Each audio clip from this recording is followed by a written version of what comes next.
Akkam jirtu ijoollee fayyaa keessanii ijoollee kun qophii keessummaati akkuma barame har'as barattoota qaqqaxalee muuxannoo gaarii qaban isiniif qabannee dhiyaannee jirra. Egaa yaada keessaniin muuxannoon isaanii maali? Barattoota kutaa meeqaffaati? Har'oo maal nuuf ibsuuf deemu? Maal nutti himuu jechaa jirtu miti?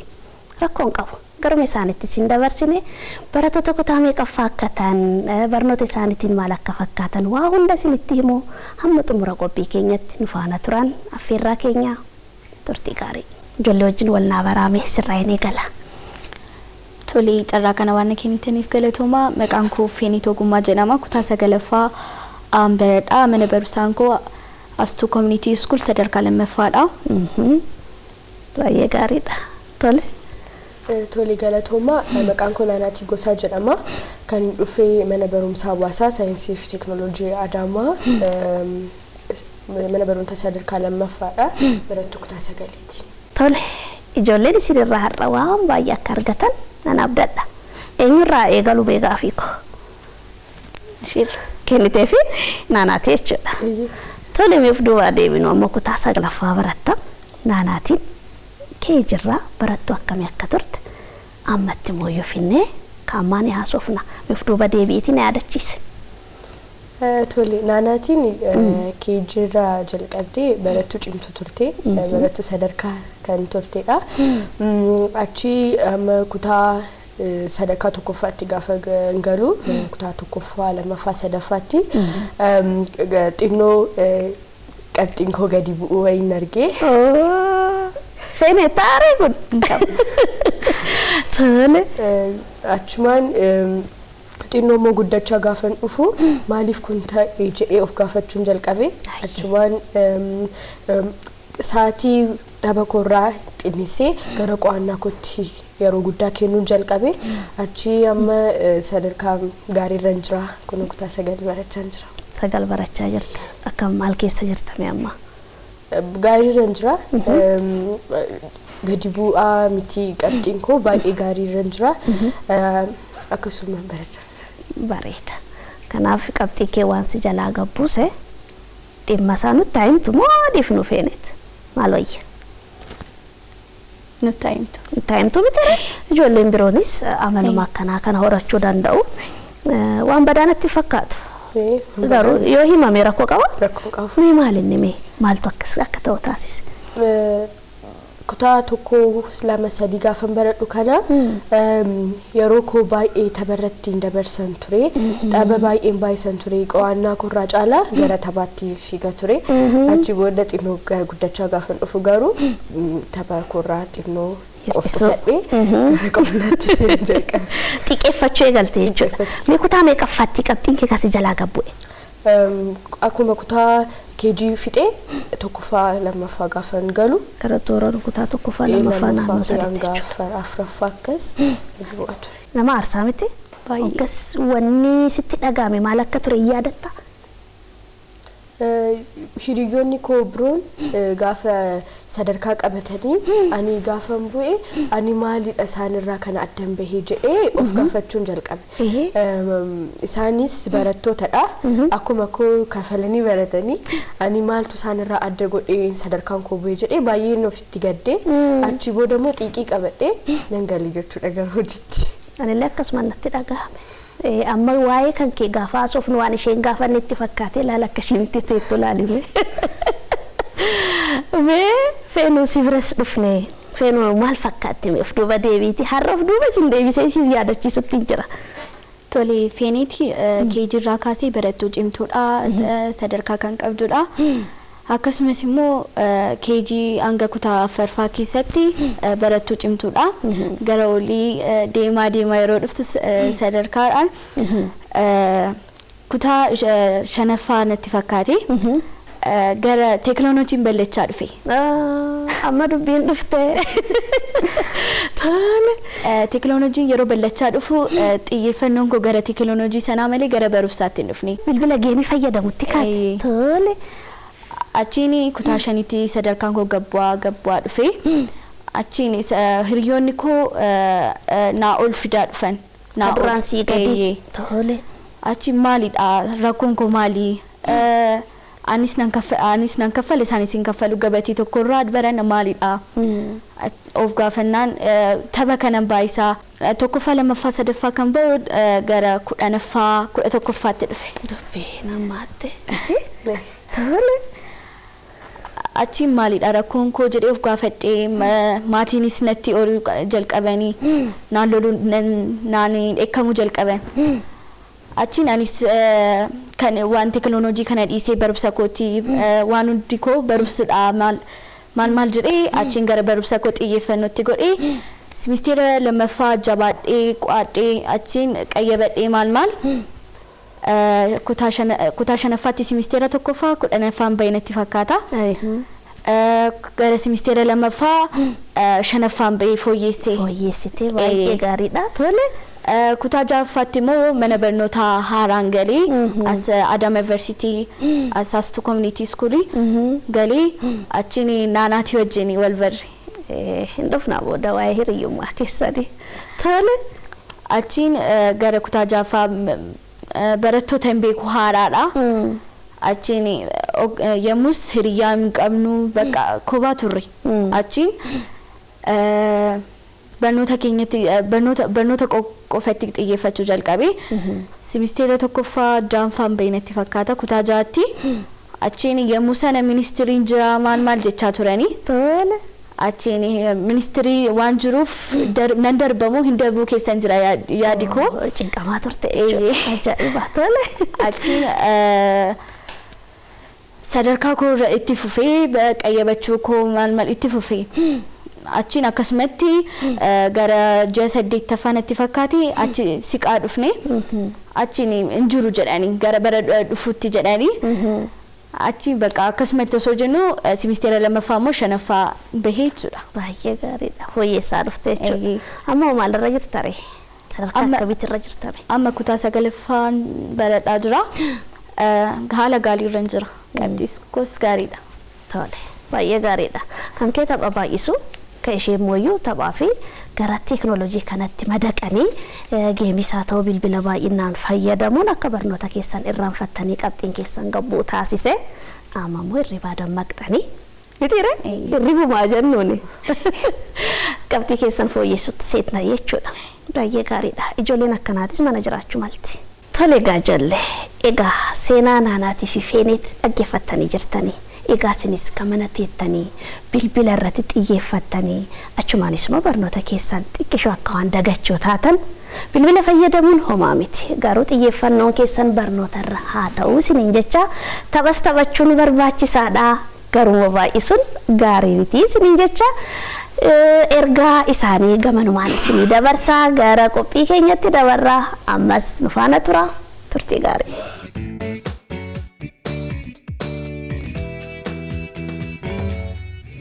baay'ee gaariidha mee jidduutti immoo dhandhama wayii dhandhamsiifnee adeeminu wayyo barnoota gadaa barachaa jirtu namatti hin tolu baay'ee namatti tolaa miti mee barnoota gadaa barachuu keessaniin bu'aan isin argattan maaltu sitti tole mee naanaati barnoota gadaa kutaa 4ffaa jalqabne nunni barachuu jechuudha amma kutaa 9dha amma kutaa 8tti baranne barnoota gadaa durii too barnoota kanan jalqabin dura waa'ee gadaa baay'ee quban qabun ture amma garuu waa'ee gadaa sirriitti ani oromoodha akka oromummaa kootti waa'ee gadaa beekuun qaba kanaafuu sirriitti beekee jedhee namanaani waa'ee gadaa amma irratti jechuudha aguma kutaa irra jirtan sanitti hubannoo gaarii argattee jirta jechuudha baay'ee gaariidha feenooto akkuma naanaatiin jettitti kutaa 4tti jalqabni barnoota gadaa ani immoo yeroo barnoota gadaa jalqabnu kana baay'een jaalladha ture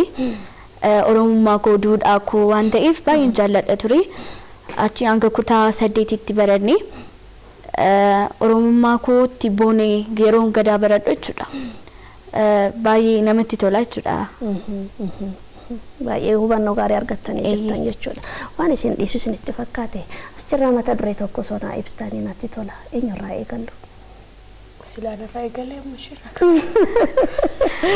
feenu waan jira miti mata duree tokko fudhadhuuti waan hubatte ijoollee mana jiraniif meenaa ibsifme Tole waan nu badhee keessaa waa'ee waaqeffannaa. Waaqeffannaan amantii duudhaa Oromoo keessaa isa tokko ta'eet waaqeffannaan isa kan itti amananidha. Akaakuu yookiin qaamolee afur qaba. Isaanis qaalluu, qaallitti, abbaa muudaa fi ayyaantuudha. Tokko tokko isaanii yommuu ilaallu immoo qaalluun isa dhiiraa ta'ee araarri yeroo rakkoon tokko uumamu furmaata kennaa fi qaallittiin immoo dubartii taatee qaalluu deeggarti. Isheenis araara buufti. Abbaa muudaa jechuun immoo yommuu jila sun keessatti amma fakkeenyaaf jila deemu qaalluu gargaara abbaa muudaani. Akkasumas immoo ayyaantuu inni dhuma ayyaantuudha. Ayyaantuun immoo ayyaana ishee kan kennituu fi warra achi keessatti jila keessatti wantoota garaagaraa kennan inni eebbiftee jechuudha. Baay'ee gaariidha. Osoo namni ka'eetiin waa'ee sirna gadaa keessaa waan haa ibsisiin jedhee sirriitti guutuudhaan hin ibsitaa jechuudha. Kanaafuu barnoonni gadaa waan baay'ee si fayyadee jira. Isaan keessaa waa'ee waaqeffannaa waan barattee nutti himte jechuudha. Maaliif nu? Waan nutti himtu. Maali? Tufifime. Tole barnoota sirna gadaa keessaa mata dureen ani baay'ee jaaladhe waa'ee sirna gadaa sana kan ibsu mata dureen jira boqonnaa. Haadhuma isaa jechuudha. Isuma kan nutti himtu gaatole. Gadaa sirna gadaa jechuun maalummaa isaarraa gaafa kaanu sirni gadaa sirna ittiin bulmaata uummata Oromoo akka ta'e hundi keenya ni beekna.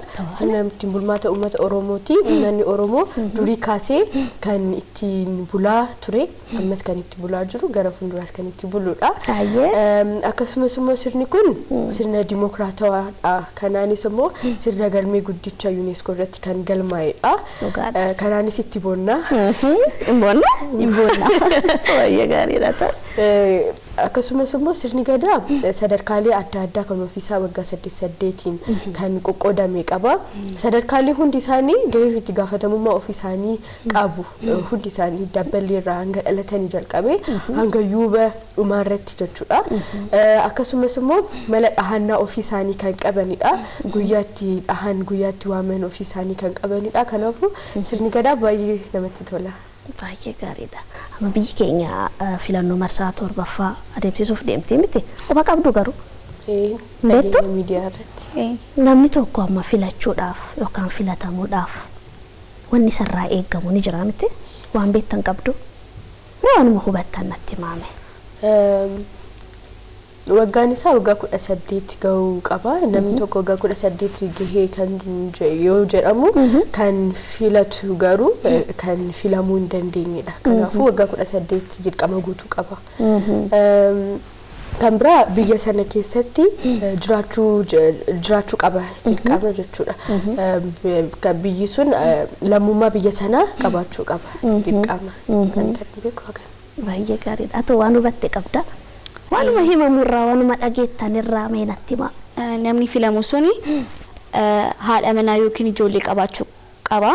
Waggaa 18 qofa osoo hin taane haadha manaa yookiin ijoollee qabaachuu qaba. Yoo kana hin taane hin filamu osoo haadha manaa fi ijoollee isaa hin bulchiin akkamitti biyya bulcha jedhamee waan yaadamuuf jechuudha.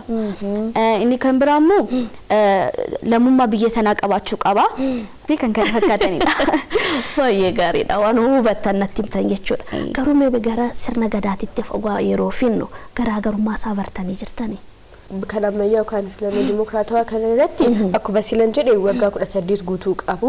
Sirna gadaa keessatti garuu dirqama sadarkaalee gadaa hanga dabbaliirraa jalqabee hanga doorii hanga gadaatti jiru isa darbuu qaba. Fi leenjiilee adda addaa kennaman jiru. Leenjiilee sana fudhachuu qaba. Akkuma hiriyyaan koo jettis haadha manaa fi abbaa manaa haadha manaa kan qabu ta'uu qaba. Isheen jetteetti mana yoo bulchuu hin dandeenye biyya bulchuu hin danda'u jedhamee waan amanamuuf. Waan amanamuuf jechuudha. Baay'ee gaariidha. Hanguma umrii keessanii waan hubattanii jirtan jechuudha. Tole amma gara keenyatti haa deebinu. Mitiira mee mana keessatti maal fakkaattu barumsaan cinatti? Maal hojjechuudhaan maatii kee gargaarta feenuka?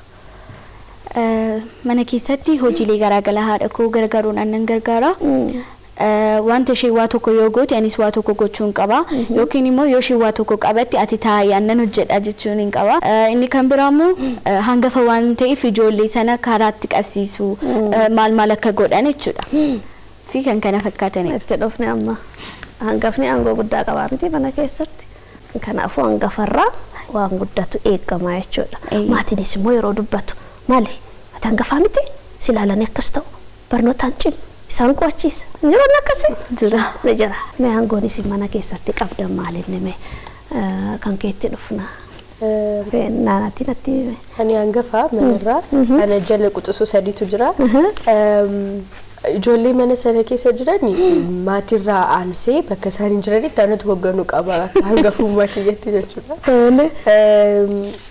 jechuun wanta isaan hojjetan barumsa isaanii irrattis gargaaruu yani isaanii waan hin caaluuf barumsaanis isaan gargaaruun qaba kana caala immoo hojii mana keessa jiru isaanis hojjechiisuun qaba anis hojjechuun qaba ani qofa hojjechaa isaanii taa'uun hin danda'amu isaanis nan hojjechiisa ofiikoos nan hojjedha wanta mana keessa jiru nan gargaara baay'ee gaariidha wanni addaa jira si bira feena wanti ishirraa adda ta'e hin jiru akkuma isheen jette bakka maatiin hin jirretti akkuma hangafummaa kootti isaanii qajeelchuu karaatti deebisuun dirqama kooti inni kan biraa immoo anarraa ilaalanii karaa barnootaanis ta'e karaa garaagaraa anarraa ilaalanii waan deemaniif of dura isaan osoo hin sirreessin ofuma koo of sirreessuun qaba jechuudha. Egaa ijoollee kan hordofaatiin jirtan qophii keessummaati keessummoonni keenyas ijoollee qaqqaxaleedha muuxannoof mudannoo isaanii nutti himaa jiru egaa qophiin keenya ammas akkuma tufeetti jira nu faana tura.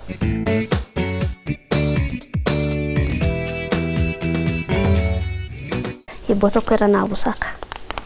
Hibbaka. Uleen abbaa koo naa cabsee hin cabus hin dabus. Nan qorodha nan soqadha. Soqodha soqodha. Inni egaa? Inni eegu. Lafarra jiraata? Lafarra jiraata. Ulee dhaalaata? Uleen ittiin argan. Caalaa tokkoon sii kenna. Inni eeguu jettee miti? Maqaadha? Argatteetta. Baay'ee gaariidha. Egaa gosoota afoolaa keessaa isa tokko jechuudha hibboon kanneen keessaa ana afoola keessaa kabiraa irratti nu dabaltu jira. Mammaaksa yoo dabale natti tola. Mammaksi afoola Oromoo keessaa isa tokkodha. Manni Oromoo durii kaasee gorsatti dabarsuuf tokkummaa agarsiisuuf tuffii jaalala jibba agarsiisuuf kan itti fayyadamaa turedha ammas kan itti fayyadamaa jirudha fakkeenya yoo fudhanne fakkeenyaaf nama qusannoo hin beekne tokkoof boriin beekneen qodaan bukoshee sagal yoo jenne haala salphaadhaan qusannoo akka beektu gochaa jira jechuudha nama sana fakkeenyaaf immoo tokkummaa agarsiisuuf immoo mixiin wal gargaartee laga ceetii walii galan alaa galan kan jedhu kan immoo yoo goone tokkummaa agarsiisuuf godhu jechuudha kanaafuu mammaaksaan wantoota adda addaa dubbii itti mi'eessuuf kan itti fayyadamu dubbii dheeraa gabaabsinee kan ittiin odeessinu kan dubbannudha jechuudha. Baay'ee gaariidha. Tole mee naamusa mana barumsaa achumaanis immoo mana keessatti ijoolleen naamusa akkamii qabaachuu qabu jettanii yaaddan? Feenus irraa hin eegala. Tole naamusa mana barumsaatti yookiin immoo daree keessatti qabaachuu qaban jeequun qaban siru. Inni kan biraa immoo naamusa qabaachuu qabu achi keessatti barsiisaa jeequun qabanii amalli isaaniis gaarii ta'uu qaba jechuun daree keessatti yoo jeeqan amaloota garaagaraa fiduu danda'u jechuudha. Amma fakkeenyaaf maatii biratti kan fidanii fi daree keessatti an fidan tokko ta'uu baachuu danda'a. Kanaafuu ijoolleen akka daree keessatti akka hin jeeqnee fi maatii keessanis akka hin rakkifne asumaan dhaamsa kun baay'ee gaariidha. Atoo maal jettaa? Barattoonni yookaan ijoolleen mana keessattis mana barnootaa keessattis amalli isaanii wal fakkaataa ta'uu qaba. Jeeqaa ta'uu hin qabanii barnoota isaaniitti cimaa ta'uu qabu.